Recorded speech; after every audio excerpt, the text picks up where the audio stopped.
Assalamualaikum warahmatullahi wabarakatuh.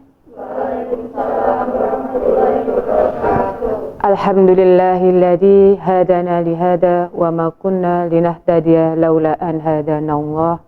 Asyhadu an la ilaha illallah wahdahu la syarikalah wa asyhadu anna Muhammadan abduhu wa rasuluh, amma ba'du. Pertama-tama marilah kita panjatkan puja dan puji syukur kita kehadirat Allah Subhanahu wa taala karena pada kesempatan hari ini kita bisa berkumpul muwajah dalam keadaan sehat.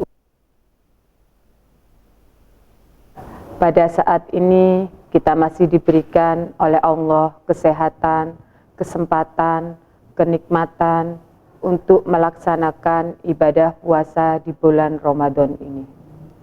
Shalawat beserta salam tetap tercurahkan kepada junjungan besar kita, yakni Nabi besar Muhammad Sallallahu Alaihi Wasallam.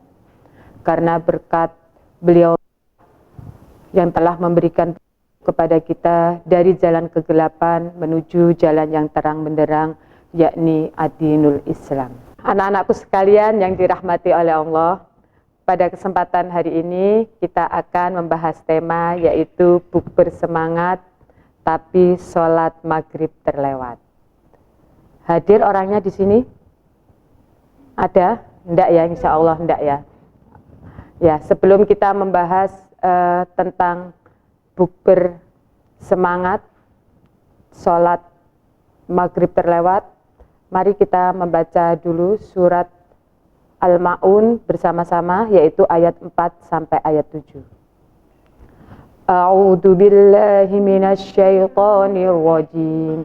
Bismillahirrahmanirrahim. Wailul lil musallin alladzina hum an sholatihim sahun alladzina hum yura'un wa yamna'unal ma'un. Shadaqallahul adzim. Dalam surat Al-Ma'un tadi, ayatnya tidak boleh terpotong, karena ketika ayatnya terpotong, maka hal tersebut sangatlah berbahaya. Karena dalam kalimat wailul lil musallin ini memiliki arti celakalah orang-orang yang melaksanakan sholat. Masa orang yang melaksanakan sholat akan celaka, ya? Tapi kita harus melihat makna sesudah kalimat tersebut, yaitu orang-orang yang celaka di sini adalah orang-orang yang melalaikan sholatnya. Jadi pada kalimat syahun di dalam surat Al-Ma'un tadi menjelaskan bahwasanya lalai di sini bukan lalai karena meninggalkan sunnah abad dari sholat, yaitu seperti lupa jumlah rakaat sholat ataupun lupa tasyahud. Akan tetapi kalau hal-hal tersebut itu bisa diganti dengan sujud sahwi. Tetapi lalai di sini adalah orang-orang yang lalai dengan sholatnya, orang-orang yang sholat karena tidak ikhlas, orang-orang yang sholat karena riya, sehingga dia melaksanakan ibadah sholat hanya ingin mendapat pujian dari orang lain, ataupun dia melaksanakan sholat karena dilihat orang lain. Jadi kalau dalam keramaian dia melaksanakan sholat, tetapi kalau sendiri atau keadaan sepi dia tidak. Dan ini adalah bagian dari golongan orang munafik. Orang munafik ini maknanya sangat banyak sekali, sangat luas sekali ya. Tetapi yang kita prioritaskan di sini, yang perlu kita garis bawahi itu bahwasanya dalam apapun, dalam situasi apapun, kita tidak boleh lalai sholat ataupun meninggalkan sholat. Karena sholat hukumnya adalah wajib. Boleh ditinggalkan kalau sudah meninggal dunia, ya. Kalau kita masih bernyawa, masih hidup, kita harus tetap melaksanakan sholat. Kalau kita masih bisa sholat dengan berdiri, sholat dengan berdiri. Kalau tidak bisa berdiri, bisanya duduk, sholat dengan duduk. Kalau bisanya hanya berbaring, sholat dengan berbaring.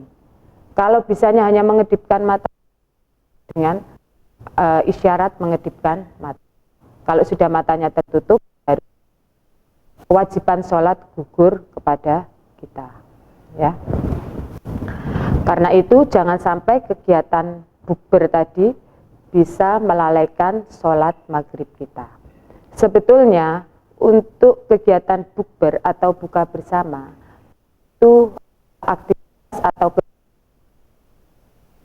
atau bahkan Nabi Muhammad juga menjelaskan bahwasanya di orang puasa itu salah satunya ketika berbuka puasa. Hadis Nabi Muhammad SAW menjelaskan bahwasanya lis-shaimi farhatani, farhatun indal fitrati wa farhatun indal liqa'i rabbi. Bahwasanya kebahagiaan bagi orang puasa itu ada dua. Yang pertama yaitu kebahagiaan ketika berbuka atau Idul Fitri, hari raya. Kemudian yang kedua yaitu kebahagiaan ketika bertemu dengan Allah. Hadis ini diriwayatkan oleh Muslim. Ya, jadi kalau kita berbuka atau bukber bersama dengan teman kita atau sahabat kita atau tetangga kita, kerabat kita, famili kita, saudara kita, itu insya Allah adalah hal yang menyenangkan karena menjalin tali silaturahim. Tetapi pada kenyataannya bahwasanya ketika kita melakukan bukber itu justru kita sering lalai dengan sholat maghrib. Akhirnya sholat maghribnya tertinggal dan tidak melaksanakan sholat maghrib. Bahkan sampai bablas sholat tarawihnya tidak dilaksanakan. Jadi bagaimana bukber ini bisa dilakukan tanpa harus meninggalkan sholat maghrib? Jadi ada beberapa tips yang saya berikan agar ketika anak ini melakukan kegiatan bukber atau buka bersama itu tidak meninggalkan sholatnya. Pertama, ya, ketika kegiatan bukber maka diadakan juga kegiatan sholat berjamaah maghrib bersama-sama, ya, sehingga ketika kita mendengar adzan maghrib yang kita lakukan membatalkan puasa kita dengan minum atau dengan makan makanan yang ringan atau takjil yang tersedia, kemudian kita sholat berjamaah maghrib bersama-sama, dan setelah sholat jamaah maghrib bersama-sama kemudian baru dilanjutkan makan besar atau makan selanjutnya, ya. Untuk yang kedua yaitu agar sholat maghrib kita tidak lewat pada saat bukber, maka yang kedua kita harus memilih tempat atau ruangan yang kondusif yang bisa kita gunakan untuk sholat. Jadi biasanya kalau kita melakukan bukber itu kan di tempat umum. Di tempat umum itu tempat sholatnya cenderung kecil atau sangat terbatas. Jadi kita harus mencari tempat yang bisa kita gunakan untuk sholat maghrib. Kalau tempatnya terbatas, akhirnya antri. Kalau antri, akhirnya sholat kita bisa tertunda karena waktu untuk sholat maghrib itu sangat pendek sekali, ya. Bahkan kadang kita sudah malas, sudah antri panjang, malah wis gak sholat aja. Nah, seperti itu ya, jangan sampai, ya. Kemudian yang ketiga, memaksimalkan panitia. Jadi kalau ada panitianya maksimal, bisa menghandle semua, jadi kegiatannya bisa berjalan lancar sehingga tidak memakan waktu sholat maghrib yang sangat pendek tadi. Yang keempat yaitu kalau melaksanakan bukber itu jangan terlalu mepet dengan waktu sholat maghrib. Jadi datang kemudian sholat maghrib. Akhirnya nanti kegiatannya akan molor sehingga memakan waktu sholat maghrib yang sangat pendek tadi. Ya, itu beberapa tips yang Bu Yuli berikan, ya, agar ketika kalian ingin melakukan kegiatan bukber yang sebetulnya adalah itu kegiatan baik untuk menjalin silaturahim, itu tidak sampai meninggalkan sholat kita atau bahkan tidak sampai bablas sholat tarawih kita juga hilang. Ya, jadi jangan sampai sesuatu yang sebetulnya baik itu justru menghilangkan atau menambah dosa kita karena meninggalkan hal-hal yang telah diwajibkan. Kalau bubur kan tidak wajib, yang wajib sholat. Jadi sholatnya harus tetap diutamakan dimanapun kita berada. Ya, mungkin itu saja yang bisa Bu Yuli sampaikan untuk beberapa tips bubur agar kita melaksanakan bubur tidak sampai meninggalkan sholat maghrib kita, bahkan sampai meninggalkan sholat tarawih kita. Mungkin ada yang ditanyakan, anak-anak? Assalamualaikum warahmatullahi wabarakatuh. Waalaikumsalam warahmatullahi wabarakatuh. Nama saya Nabila. Saya mau tanya, bagaimana jika tujuan bukber kita itu hanya untuk pamer kekayaan sama gibah-gibah gitu? Ya, terima kasih. Ya, terima kasih.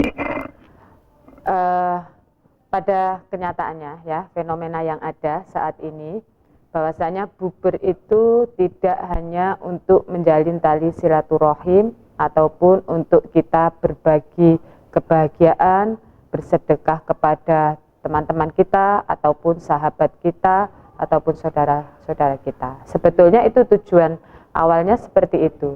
Tetapi nyatanya di dalam kehidupan ini atau di dalam fenomena yang ada ini, kita sering melihat bahwasanya ketika acara bukber ada beberapa orang, ya, tidak semua, insya Allah tidak semua, ya, beberapa orang itu melakukan kegiatan seperti itu, memamerkan kekayaannya ataupun memamerkan jabatannya ataupun apalagi memamerkan hartanya dan sebagainya, ya, untuk menunjukkan dirinya, istilahnya seperti itu, ya.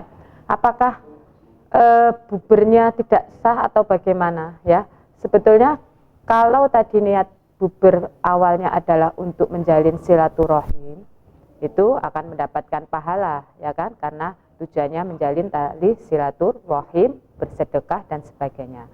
Tapi kalau dia berangkat dari rumah tujuannya adalah untuk hal tersebut tadi, maka itu akan menggugurkan pahala tersebut dan bahkan menambah dosanya. Karena tadi, ya, melakukan perbuatan riya, ya, memamerkan apa yang dimilikinya atau kelebihan-kelebihan yang dimilikinya. Jadi boleh enggak? Ya tidak boleh. Walaupun tidak waktu bukber, yang namanya pamer itu tidak boleh. Apalagi di waktu yang sebetulnya itu adalah waktu baik tapi digunakan untuk hal yang negatif. Jadi tidak boleh dan berdosa. Sudah? Pertanyaan selanjutnya. Assalamualaikum warahmatullahi wabarakatuh. Waalaikumsalam warahmatullahi wabarakatuh. Nama saya Anissa Ramadhani. Saya ingin bertanya, saat kita masih kecil diajarkan untuk berpuasa setengah hari. Lantas bagaimana saat kita sudah balik? Apakah melaksanakan puasa setengah hari itu boleh? Ya, terima kasih.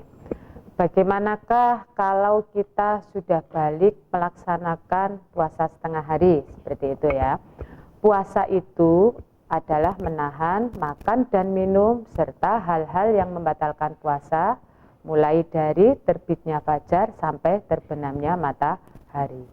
Jadi kalau kita lihat artinya, berarti puasa itu dimulai dari terbitnya fajar sampai matahari terbenam. Kalau kenyataannya yang kita lihat waktu kecil, orang tua kita mengajarkan kita, melatih kita untuk puasa beduk, istilahnya puasa setengah hari, itu bagaimana?